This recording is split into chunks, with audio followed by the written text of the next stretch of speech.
we will be an independent coastal state with full control of our waters.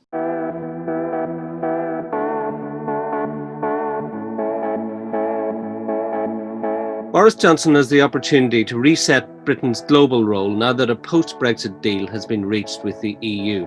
4 years after the referendum, the government can start to invest properly in relationships across the world. For the moment, the quest for trade deals is bound to be a major theme, with the GCC, Turkey, Asia-Pacific and the US as priorities. 2 other platforms in 2021 can put a stamp on the reinvigorated foreign policy. Heading the G7 group of rich countries, it can spearhead the worldwide recovery from the pandemic. And as president of the COP26 summit on combating climate change, London can lead the shift to a carbon-free economy. As a polyglot and former Foreign Secretary, Mr. Johnson himself can show there is space for an energetic, medium-sized power on the world stage.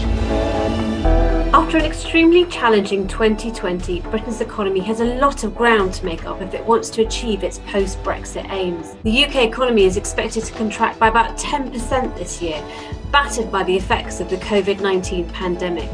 Public sector debt is expected to hit $394 billion by the end of the financial year, the highest recorded level in peacetime history, while unemployment levels are set to soar to 7.5% by the middle of next year.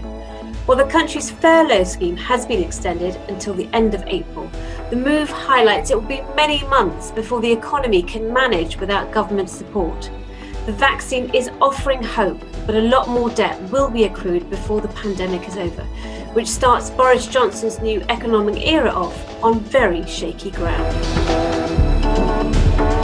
Boris Johnson's election promised levelling up of the country with more investment in the poorer heartlands after Brexit. When he made those vows, he was not envisaging the fallout from a global pandemic.